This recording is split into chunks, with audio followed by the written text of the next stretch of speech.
Bienvenue à tous sur Public Sénat. Voici les titres du 22h. Ce soir, les membres d'Al-Qaïda au Maghreb islamique revendiquent l'enlèvement de Français au Niger et annoncent qu'ils feront des revendications à la France selon la chaîne de télévision Al Jazeera.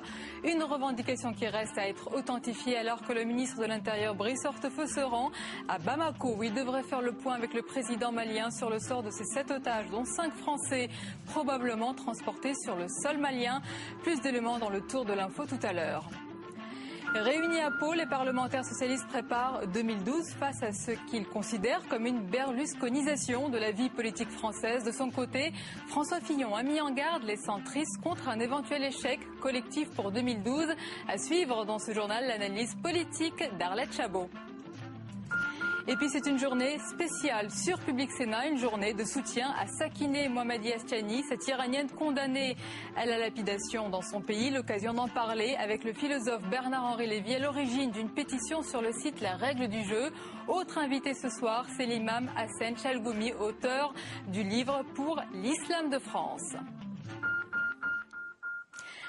Merci d'être avec nous. Bonsoir à tous. Les parlementaires socialistes se sont donnés pour objectif aujourd'hui à Pau de préparer l'alternance en 2012 et de bâtir, je cite, une véritable alternative à un Nicolas Sarkozy qui a abîmé la République. La riposte des parlementaires socialistes s'organise à 24 heures de la nouvelle mobilisation syndicale. Le sujet de Fabrice Cunet. Le train des parlementaires socialistes s'est arrêté à Pau cette année. Au cœur des débats, quelle stratégie adopter face à la politique du gouvernement ? Certains députés vont jusqu'à proposer une motion de censure, une idée qui est loin de faire l'unanimité chez les sénateurs. Censurer un gouvernement qui va tomber, je pense que c'est pas nécessaire. Donc il faut garder ces forces-là pour ensuite voir comment agira un nouveau gouvernement. Le principal dossier en cette rentrée des classes, c'est évidemment la réforme des retraites. Et au Parti socialiste, on a simplifié le discours. Il faut une répartition de l'effort qui soit plus juste. La moitié de l'effort par les salariés, la moitié par d'autres ressources, dont particulièrement les revenus du capital. Pour en débattre, tous les cadres politiques sont là, mais le plus sollicité est de loin François Hollande. Séance photo, histoire de mesurer sa popularité auprès des parlementaires. Pas question pour autant de parler d'ambition personnelle. Non, à Pau, l'objectif c'est de contester la réforme des retraites. Il est possible, si la manifestation du 23 est puissante, si les sénateurs de gauche comme de droite d'ailleurs font entendre la voix de la justice, de faire des corrections pour ne pas dire davantage au projet du gouvernement. Depuis plusieurs semaines, le gouvernement fait face aux critiques au sein même de sa majorité au Sénat. Mais pour Jean-Pierre Bel, c'est une opposition de façade. J'ai bien entendu les déclarations de quelques responsables de la majorité sénatoriale, à commencer par le président du Sénat lui-même, mais on commence à être un peu échaudé par de grandes déclarations qui précèdent un débat pour ensuite voir chacun revenir sagement sur les positions qui sont les positions de départ du gouvernement. On l'a vu à l'occasion de plusieurs textes de loi. En coulisses, les discussions ont commencé avec les sénateurs centristes, véritables arbitres des débats au Sénat. Premier élément de réponse dès le 5 octobre et l'étude du projet de réforme en séance.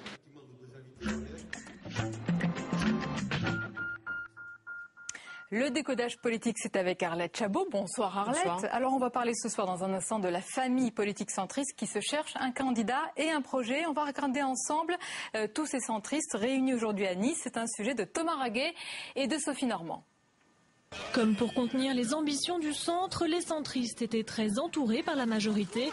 Hier soir, 8 ministres ont fait le déplacement à Nice. Le centre pourrait bien jouer les arbitres en 2012. Alors à l'UMP, on garde un œil attentif sur ce courant. Une majorité, c'est fait de toute une série d'une grande diversité. Le centre a beaucoup de choses à dire. Et on l'a vu dans le débat sur les retraites, et on le verra au Sénat, j'imagine. L'occasion aussi pour l'UMP de calmer la grogne qui monte, car les sujets de friction n'ont pas manqué ces derniers temps. Se rassembler, c'est faire poids face à la majorité. Que nos groupes parlementaires du centre rassemblent finalement tous les centres, je trouve que c'est un bon signal. Je souhaite que le dialogue se poursuive, pour qu'on puisse avancer et peser davantage dans le débat politique, parce que c'est l'enjeu. Mais l'unité reste relative. François Bayrou était absent de ces journées parlementaires et le projet d'une candidature autonome en 2012 est dans tous les esprits. Au plus bas dans les intentions de vote pour la prochaine présidentielle, le ministre de la Défense, Hervé Morin, revoit ses ambitions à la baisse. J'ai toujours expliqué que la famille centriste devait être représentée lors de l'élection présidentielle, parce que cela correspond à un courant de pensée, parce que ça correspond à des valeurs, et ensuite nous déterminerons et nous verrons qui sera en mesure de porter ce message centriste. Je ne me lève pas tous les matins depuis 15 ans ou 20 ans en me disant que je serai candidat à l'élection présidentielle. Face à lui, le populaire Jean-Louis Borloo. Certains voient derrière l'éventuelle candidature du ministre de l'Environnement une manœuvre de l'Élysée pour torpiller le projet présidentiel de son collègue du gouvernement. Et à noter avant notre décodage la présence très remarquée à ces journées parlementaires centristes du Premier ministre François Fillon qui leur a réservé des annonces, les arbitrages sur la suppression de l'avantage fiscal réservé, vous le savez, jusqu'ici aux nouveaux mariés, avec aussi une mise en garde adressée aux centristes pour 2012. On écoute François Fillon. Certains d'entre vous s'interrogent déjà sur l'élection présidentielle. Je leur demande de prendre le temps de la réflexion, parce que ce rendez-vous est encore loin. Et les Français sont toujours très sévères vis-à-vis de ceux qui précipitent les échéances.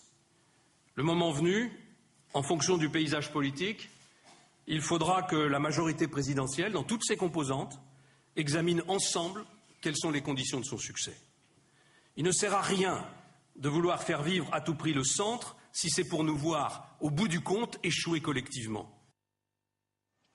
Arlette Chabot, au cours de ces journées parlementaires aujourd'hui, il y avait beaucoup de centres et beaucoup de centristes. Mais il y a beaucoup de centres et beaucoup de centristes en France. Peut-être qu'on l'avait oublié. Il y en a dans la majorité un peu partout. Il y en a à l'UMP, il y en a au Parti radical. C'est Jean-Louis Borloo, évidemment. Il y a le nouveau centre, on l'a vu, d'Hervé Morin. Et puis il y a dans l'opposition, on ne pourrait peut-être pas l'oublier quand même, effectivement, François Bayrou. Je pense que beaucoup ont à l'esprit une certaine nostalgie, celle de la grande UDF puissante, capable de s'opposer au RPR en son temps, et qui faisait vraiment le poids dans la vie politique française. Toutes ces personnalités, où qu'elles soient, partagent au fond les mêmes valeurs. Il y a le social, il y a l'humanisme, il y a évidemment l'attachement à la construction européenne. Et aujourd'hui, tous pensent, chacun à leur place, qu'il y a justement un espace pour eux à l'élection présidentielle, dans l'élection présidentielle de 2012. Et on a vu des centristes très très entourés. Pourquoi tant de sollicitude ? D'abord, ce qui est plus intéressant, c'est le réveil des centristes, j'allais dire, de la majorité. Alors, le réveil pour eux a sonné au lendemain des régionales. Pourquoi ? Parce que la stratégie de l'UMP, c'était un peu de les étouffer dans les listes d'union, avec l'idée que l'union faisant la force, eh bien, cette majorité large allait creuser l'écart au premier tour et gagner pour le second tour. Stratégie qui n'a pas montré une grande efficacité.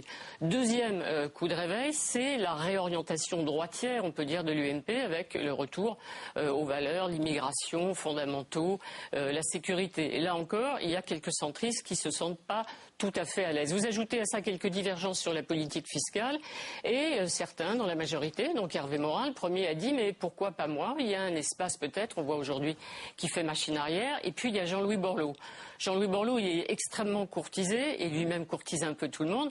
Seulement le problème, c'est que pour l'instant, il n'est pas sur la trajectoire présidentielle, mais il est plutôt sur la route de Matignon. Et on ne voit pas plus d'ailleurs pour Hervé Morin, un ministre être demain, voire même Premier ministre, l'adversaire de Nicolas Sarkozy au premier tour de l'élection présidentielle. Sauf si, bien sûr, ça arrange Nicolas Sarkozy. Donc, si j'en élimine presque deux, il reste François Bayrou dans l'opposition. François Bayrou, il est toujours candidat à l'élection présidentielle. C'est vrai qu'il n'est pas dans une très bonne passe depuis quelques mois. En même temps, son avenir est largement conditionné, lui, par le Parti socialiste. Si c'est Martine Aubry, il lui restera un espace, évidemment, au centre. Si c'est Dominique Strauss-Kahn, il aura beaucoup moins d'occasion de récupérer les mécontents de Nicolas Sarkozy. En tout cas, lui, c'est sûr, François Bayrou, il sera candidat à l'élection présidentielle. Oui, lui, il le sait depuis longtemps. Merci beaucoup, Arlette Chabot. On vous retrouve avec plaisir pour le décodage politique dans le 22h. Avant de vous présenter le reste des informations, juste cette actualité, cette information qui nous parvient. Selon un porte-parole d'Al-Qaïda au Maghreb islamique, donc l'enlèvement des 5 Français au Niger a été mené par un groupe conduit par l'Algérien Abdelhamid Abou Zaïd. C'est ce qui est dit dans un message audio revendiquant donc le rapt. Il a été diffusé, ce message, par la chaîne El Jazeera. Dans un instant, tout autre chose, nous ouvrons notre page spéciale autour de Sakineh Mohamedi. Vous le savez, Public Sénat la soutient aujourd'hui. Mais je vous propose d'abord de regarder tout ce qui s'est passé dans le reste de l'actualité. Ce sont des images signées ce soir par Sophie Normand.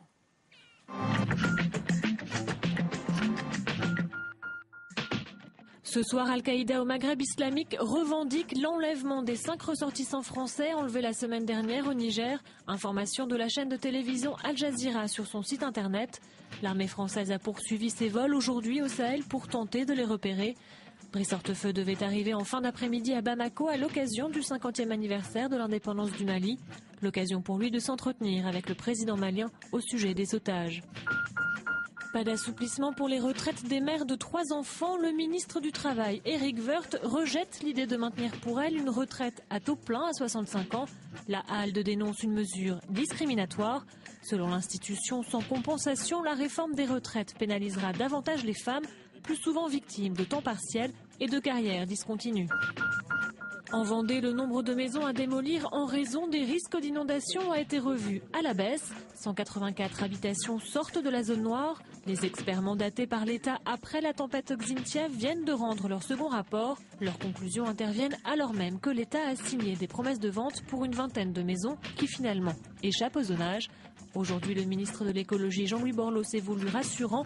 Il n'y aura pas de décision d'expropriation sur le seul avis de ses experts. Trop bons élèves, les automobilistes français. Le bonus-malus destiné à encourager l'achat de petits modèles moins consommateurs d'énergie est un gouffre financier pour l'État. Conséquence, à partir du 1er janvier 2011, les seuils d'application seront diminués de 5 grammes de CO2 par kilomètre. Les bonus seront versés pour les voitures qui émettront au maximum 120 grammes de CO2 par kilomètre. Les malus, eux, seront perçus à partir d'émissions de 151 grammes de CO2. On en sait un peu plus sur l'ampleur de la mobilisation attendue jeudi prochain. Un enseignant sur 2 en primaire sera en grève selon les syndicats. Un mouvement très significatif mais inférieur aux chiffres de la dernière journée de mobilisation. Dans les transports parisiens, comptait en moyenne un RER sur 3 et un trafic perturbé dans le métro. Le 7 septembre dernier, près de 2 500 000 personnes avaient défilé. Jeudi prochain, les syndicats sont condamnés à un succès dans la rue.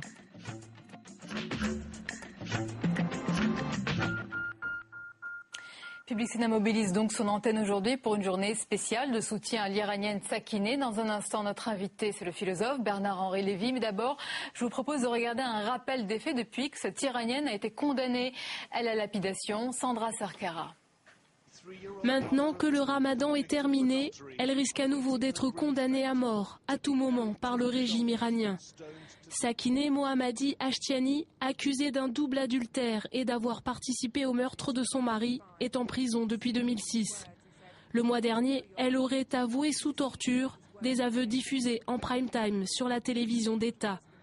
Condamnée à être enterrée à mi-poitrine et lapidée, le destin de cette mère de famille de 43 ans suscite depuis des semaines une vague d'émotions en Occident. Vatican, Parlement européen et même la première dame de France se sont mobilisés pour cette femme en attente d'exécution. Des manifestations de soutien, comme ici à Paris, se sont multipliées. Tous appellent à la libération de Sakineh et dénoncent l'injustice qui est faite à cette femme devenue malgré elle le symbole du sort fait aux femmes d'Iran. Sakineh, vous êtes l'histoire et un exemple pour nous toutes. Pour toutes, vous devez tenir. Votre corps doit tenir. Sous pression, le régime iranien ne pourrait revenir sur sa décision sans perdre la face. Alors pour l'heure, le pays préfère gagner du temps. La condamnation à mort n'a jamais été confirmée par la Cour suprême, comme l'exige la loi. Face au mouvement mondial de solidarité, l'Iran continue de dénoncer l'ingérence de l'Occident, expliquant que cette affaire relève de la justice et non des droits de l'homme. Bernard-Henri Lévy, bonsoir. Bonsoir. Vous êtes à l'origine d'une pétition pour sauver Sakineh, près de 150 000 signataires déjà. Est-ce que déjà, vous croyez qu'elle peut être sauvée aujourd'hui ? Ah oui, je le pense absolument. Je le pense absolument. Vous savez, c'est un leitmotiv de dire que les régimes totalitaires ne reculent jamais, qu'ils sont sourds et autistes. C'est pas vrai. Quand on regarde l'histoire, les régimes totalitaires reculent toujours quand ils sentent une force et une résistance qui s'opposent à eux. Même Hitler, au moment de l'incendie du Reichstag et du procès Dimitrov, a reculé. Même Staline, quand il y a eu la campagne internationale pour la libération de Victor Serge, a laissé partir Victor Serge. Les Brejneviens, dans les années 70 et 80, ils laissaient partir les dissidents quand on se mobilisait. Donc c'est une légende que de dire que les régimes autoritaires sont crispés et plus on se mobilise contre eux, plus ils se referment. C'est l'inverse. Ils cèdent du terrain quand ils sentent une opposition. Vous parlez d'une mobilisation importante. Cette pétition réunit de nombreux anonymes. Il y a aussi des gens célèbres, il y a des responsables politiques. Au fond, qui voudriez-vous convaincre encore aujourd'hui? Quelle voie supplémentaire faut-il pour sauver Sakineh? C'est pas des voix en particulier, il faut qu'on soit le plus nombreux possible. On est 150 000, il faudrait qu'on soit 200 000, il faudrait qu'on soit 300 000. Et puis, il faudrait aussi, et c'est la raison pour laquelle la présence de notre ami ici, l'imam de Drancy, et Chalgoumi, qui est sur notre plateau ce soir, est tellement importante. C'est que ce qui est très important, c'est que des voix musulmanes aussi s'élèvent pour dire: vous vous apprêtez à lapider une femme, ce qui est un crime, mais il y a aussi un crime contre l'esprit, c'est que vous prétendez faire ça au nom du Coran. Messieurs les lapideurs iraniens, vous êtes des escrocs. La lapidation n'a jamais été écrite nulle part dans aucun livre sacré de l'islam. Donc ce qui est très important, là je réponds à votre question, les voix qui manquent, c'est des voix comme celle de M. Chalgoumi, qui sont des voix héroïques, parce que lui prend un risque terrible en le disant, un risque personnel. Eh bien, je crois en effet que c'est ça le plus important. Si des voix en France et ailleurs, dans des pays musulmans, s'élevaient pour dire: vous êtes en train de caricaturer l'islam, vous donnez une image de notre religion qui est une image honteuse et qui ne lui ressemble pas, ça peut-être ça contribuerait à faire réfléchir les Iraniens. Un mot à Saïd Chalgoumi, vous avez signé cette pétition ? Oui, tout à fait, je l'ai signé et je suis pour condamner cette barbarie et châtiment. Il ne faut pas oublier que le régime iranien, quand même, c'est un régime, c'est un danger, qui a fait la guerre souvent en Arabie Saoudite aux femmes, aux Arabes, qui autorise certains mariages qui profitent vraiment des femmes. Il s'appelle le mariage joyeux, le mariage de profiter des femmes, catastrophique. Et c'est un régime qui pose vraiment un danger mondial par rapport au Golfe, au Proche-Orient. Alors Bernard-Henri Lévy, revenons au cas de Sakineh. Qu'est-ce que vous demandez précisément? Est-ce que vous demandez qu'on modifie sa peine ou est-ce que vous demandez qu'on la libère? Je demande qu'on la libère. Pourquoi? Vous êtes sûr de son innocence aujourd'hui? Attendez, elle est accusée de 2 crimes. Un premier crime qui n'en est pas un, et ça il faut quand même le dire, et l'immense majorité de la population iranienne est d'accord là-dessus, c'est l'adultère. Voilà. L'adultère, attendez, c'est pas un crime. L'adultère, ça ne mérite pas la prison. Et ça mérite encore moins la peine de mort et encore moins la lapidation. Premier crime. Puis elle est accusée d'un deuxième crime, qui est d'avoir participé à l'assassinat de son mari. Et ça, la justice iranienne elle-même, il y a 3 ans, a conclu qu'elle était innocente. La justice iranienne elle-même. Je ne parle pas du fils de la victime, du monsieur qui a été assassiné, Sajjad, qui est son fils aussi, et pour qui cette histoire de culpabilité dans le meurtre du mari est une pure construction intellectuelle. Donc, elle est juste innocente. Elle ne paye qu'un crime, c'est le crime d'être femme dans un pays où être femme est synonyme de péché et d'impureté. Donc, elle doit être libérée. Je précise que des internautes sont en train de s'exprimer sur ce cas. Donc, leurs réactions vont défiler là tout en bas de l'écran. Bernard-Henri Lévy, Sakineh, c'est un cas tragique, tout le monde est d'accord, il est connu, mais pourquoi on ne fait pas autant pour tous les autres? Et j'allais même dire ceux qui attendent dans le couloir de la mort aux États-Unis, une exécution aujourd'hui sur la chaise électrique. Et il y a un cas particulier dont a parlé aujourd'hui le président iranien. Moi je crois qu'il faut être capable de compter jusqu'à 2. Il faut être capable de lutter, de s'opposer à cette horreur absolue qu'est la lapidation. Ça a été décrit par votre journaliste tout à l'heure, enterré jusqu'à mi-corps, le visage bombardé de pierres jusqu'à ce qu'il soit transformé en une bouillie sanglante. On peut être capable de lutter contre ça et de lutter contre la peine de mort aux États-Unis, dont il est évident qu'elle est indigne de la démocratie américaine. Certains disent qu'on vous entend plus sur ce cas que sur un autre aux États-Unis. Certains disent ça veut dire que c'est pas un défaut, qu'ils m'ont pas assez lu. J'ai écrit un livre entier, je ne vais pas faire sa publicité ici, sur l'Amérique, dont un des thèmes était justement que l'état des prisons américaines et la peine de mort aux États-Unis, le système judiciaire était indigne de cette grande démocratie. Alors qu'on ne vienne pas nous chercher là-dessus.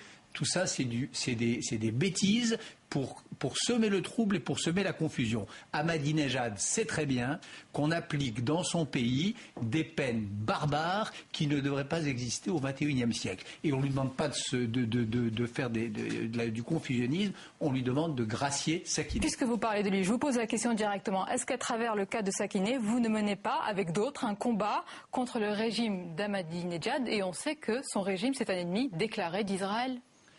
Attendez, son régime, c'est un ennemi déclaré d'abord du peuple iranien, premièrement, du peuple iranien. Que je sache, ils étaient une majorité à défiler dans les rues de Téhéran, de Tabriz et d'ailleurs pour dire qu'ils ne voulaient pas de ce président-là.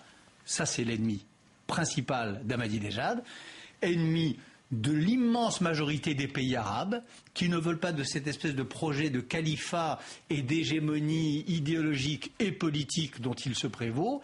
Et puis, avec cette histoire d'armement nucléaire, c'est l'ennemi du monde. Israël, c'est le dernier problème. Hein. C'est ça les vrais ennemis d'Ahmadinejad. Mais de toute façon, je ne veux même pas entrer là-dedans. Pour moi, et à la règle du jeu.org qui a lancé cette pétition, il y a un but, ou plutôt il y en a deux. Premièrement, sauver Sakineh. Et deuxièmement, si on sauve Sakineh, sauver les autres femmes qui attendent aujourd'hui dans les couloirs de la mort des prisons iraniennes pour les femmes lapidées. C'est ça le but. Bernard-Henri Lévy, quand est-ce qu'on sera fixé sur son sort? C'est une question difficile. Est-ce que vous avez des informations aujourd'hui sur elle, sur son état?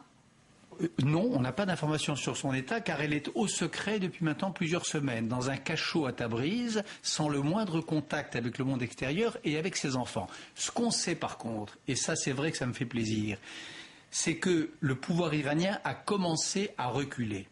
Il a commencé à reculer il y a 10 jours en annonçant la suspension, avant la fin du Ramadan, en annonçant la suspension de l'exécution. Il a reculé hier et aujourd'hui quand Ahmadinejad a dit, ces mots ont quand même traversé ses lèvres, qu'il était opposé à la lapidation. Il l'a dit à un grand journaliste américain, Charlie Rose, tout à l'heure. Donc tout ça, ça veut dire qu'il a des reculs. Ça veut dire que la mobilisation paye. Et que même chez des fanatiques comme Ahmadinejad et Khamenei, il reste, et heureusement, c'est ça l'humanité, il reste une parcelle de compassion ou d'intelligence stratégique, peu importe, qui fait qu'ils sont en train peut-être d'entendre raison. Donc ils ont commencé à reculer. Et ça, c'est bravo aux 150 000 personnes en France qui ont signé, aux 300 000 personnes aux États-Unis qui ont signé la pétition américaine, à cette mobilisation mondiale. Merci beaucoup Bernard-Henri Lévy. Je vais rappeler, c'est pas la première cause, hein, évidemment, que vous défendez. Il y a ce livre de l'essayiste Alain Minc, qu'on veut bien vous croire. Hein. Il en parle dans son livre consacré aux intellectuels. Voilà ce qu'il dit de vous. Vous allez nous dire si c'est vrai. Pour BHL, il n'y a pas de cause philosophique d'un côté, politique, voire stratégique de l'autre. Il n'existe que de bonnes causes. C'est le cas? Ah oui.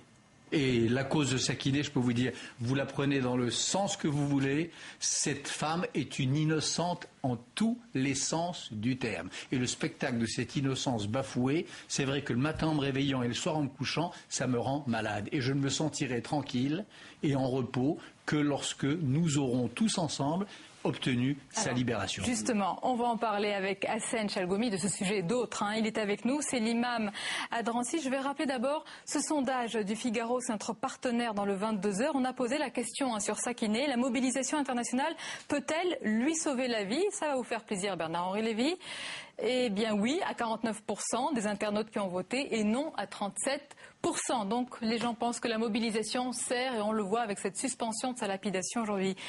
Hassen Chalgoumi, un mot encore sur Sakineh. Vous avez signé la pétition tout de suite sans vous... Comme il vient de le dire, il n'y a pas que elle seulement, elle subit. Moi j'ai fait un passage dans mon livre, j'ai parlé des rangs. Qu'est-ce que subissent ces femmes-là? Surtout avec ce fameux mariage qu'ils abusent des femmes, avec les ayatollahs, ces hommes qui prenaient des fatwas contre ces femmes, des barbaries énormes.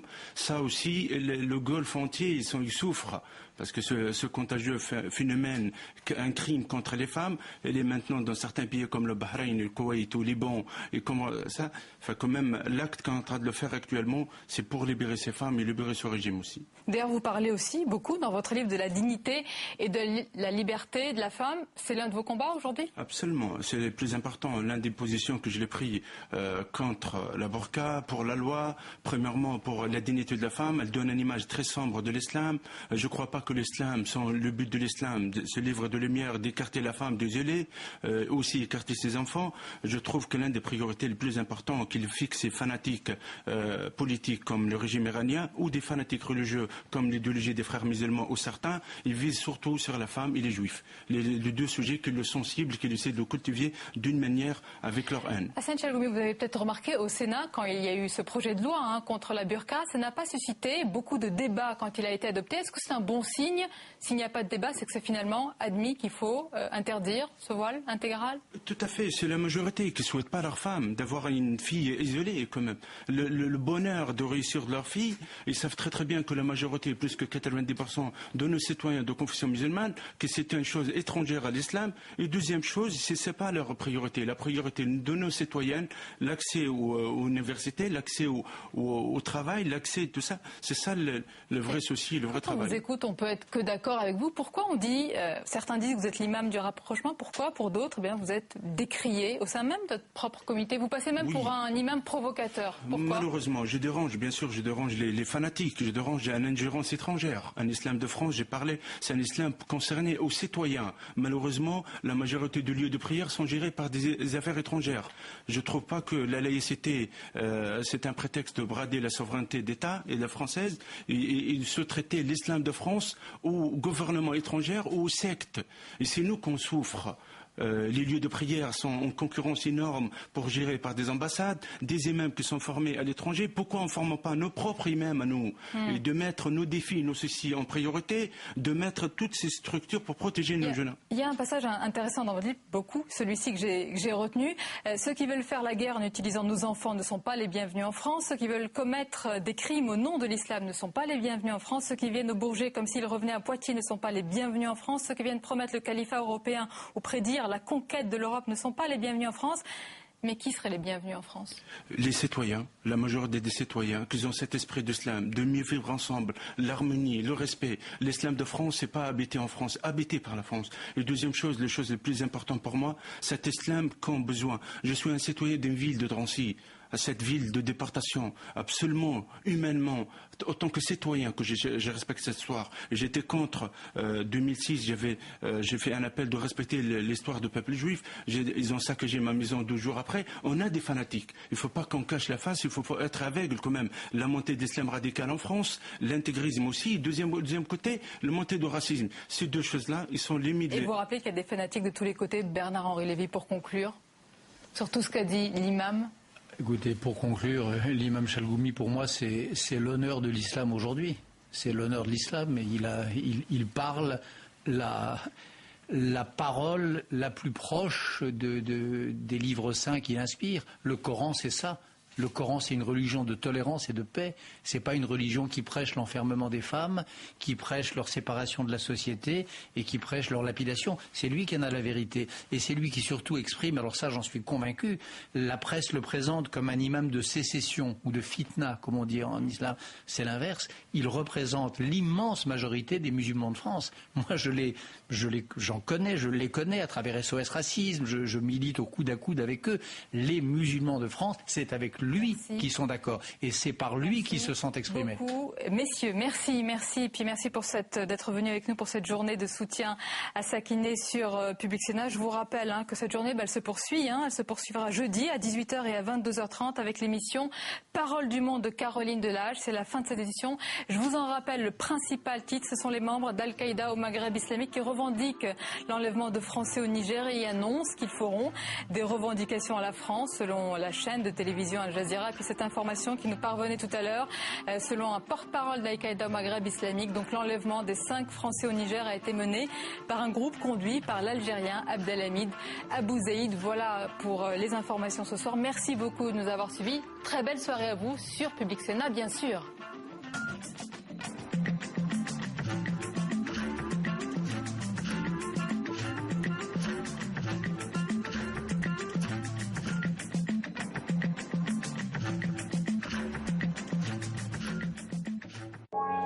Lapidation, prostitution, crime d'honneur, les femmes du XXIe siècle sont parfois les victimes de pratiques d'un autre temps. Numéro spécial de Parole du Monde sur les femmes en péril. Parole du Monde, c'est un tour d'horizon de l'actualité internationale. Jeudi à 22h30 sur Public Sénat. PublicSénat.fr devient le portail de l'information politique. Dès à présent, vous pouvez suivre l'actualité politique et parlementaire en temps réel. Conversez, réagissez et participez à tous les contenus du site. Et toujours la chaîne Public Sénat en direct, 24 heures sur 24, comme l'ensemble de vos émissions en VOD, en accès gratuit et illimité.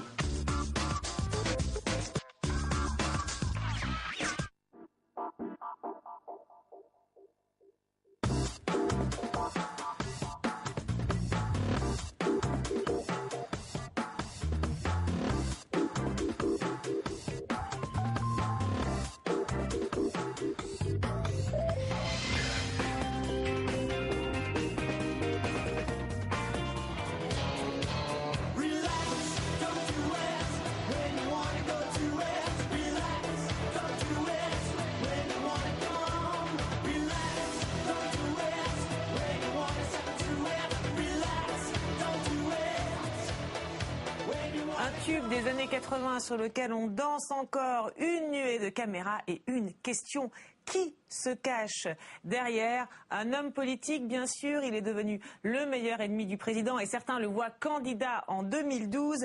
Il s'agit de Dominique de Villepin que nous déshabillons aujourd'hui en tout bien, tout honneur, avec 4 invités. Bruno Jeudi, journaliste politique au Figaro et auteur de nombreux ouvrages, dont ce Sarkozy, Côté vestiaire chez Plomb, où il est aussi question un petit peu de Dominique de Villepin. Jean-François Sirinelli, historien, spécialiste de la droite. On compte sur vous pour mettre en perspective le discours, le positionnement de Dominique de Villepin. Claude Posternac de l'agence Posternac La Matrice, pour analyser la communication, on va le voir, souvent innovante, de Dominique de Villepin. Et enfin, Denis Bertrand, sémiologue et habitué de l'émission, pour analyser ce discours aux accents gaullistes, mais pas seulement. On va commencer par la dernière sortie très remarquée de Dominique de Villepin. Elle concerne la question des Roms, avec une première tribune dans Le Monde, où il évoque une tache sur le drapeau français, et une sortie qui se poursuit à la télé et à la radio. On écoute. Je me suis posé 3 questions avant d'écrire cette tribune. Première question, est-ce que cette politique qui est menée de surenchère sécuritaire est digne? Pour vous, c'est une politique indigne. Deuxièmement, est-ce que cette politique est efficace? Peut-on même qualifier cette politique de sécurité ou de sécuritaire? En aucun cas. C'est une stratégie électorale. Cette politique n'apportera rien à la sécurité quotidienne des Français. Ce n'est d'ailleurs pas son objectif. Elle n'a pas vocation à être appliquée. Cette politique, elle a pour but d'activer le clivage entre la droite et la gauche. Et là, je m'insurge. Parce que la droite française, ce n'est pas ça. Moi, je suis issu de ce qu'on appelle la droite, comme gaulliste. Est-ce que les gaullistes se retrouvent dans cette politique? Est-ce que les démocrates chrétiens se retrouvent dans cette politique? Est-ce que les catholiques sociaux, les catholiques de gauche, se retrouvent dans cette politique? Tout ça n'est pas l'esprit de la politique française, ce n'est pas l'esprit de la France. Troisième question, est-ce que cette politique n'est pas dangereuse? Et alors là, je dis oui. Depuis, beaucoup d'autres, y compris à droite, ont pris leur distance sur cette question avec le gouvernement, mais Dominique de Villepin a été beaucoup plus loin que les autres. La question qu'on peut se poser, c'est est-ce qu'il joue aujourd'hui, et avec ça, est-ce qu'il a joué un rôle, on va dire, de briseur de tabou? Est-ce qu'il en entraîne d'autres à droite, Bruno Jeudi, selon vous? Je ne sais pas s'il en entraîne d'autres, parce que justement, tout le monde a trouvé, comme d'habitude, que Dominique Villepin était allé le plus loin, il avait tapé le plus fort, et fidèle à son tempérament. D'ailleurs, on le voit bien, finalement, on a beaucoup retenu la séquence Villepin parce que c'est lui qui a tapé le plus fort. Ouais. Je ne suis pas sûr qu'il en entraîne beaucoup d'autres. En tous les cas, cette séquence est très importante parce que Dominique de Villepin, on y reviendra, à mon avis, avait un peu raté le lancement de son mouvement au mois de juin, République solidaire. C'est la séance de rattrapage en septembre où là, il reprend le rôle d'opposant numéro 1 à l'intérieur de la droite face à Nicolas Sarkozy. Alors vous dites, il va comme toujours très loin, très fort, trop peut-être. Jean-François Sirinelli, est-ce qu'il se situe justement dans une tradition, on va dire, rhétorique de la droite, ou alors il est hors cadre, là, quand vous l'entendez? Alors d'abord, première remarque, on voit que l'intervention sur ce passage en tout cas est très travaillée. C'est-à-dire qu'il y a un plan ternaire, il assène et il envoie exactement le message qu'il veut envoyer. On n'est pas dans l'improvisation. Alors je reviens à votre question, oui. Est-ce que c'est la droite? Alors lui le dit, au début de ce passage, il le dit, et il dit « je suis gaulliste ». Donc c'est intéressant, il y a une revendication d'une identité politique. Alors on aura sans doute l'occasion d'y revenir au fil de l'émission. Est-il gaulliste? C'est compliqué, parce que qu'est-ce qu'être gaulliste aujourd'hui? Grande question.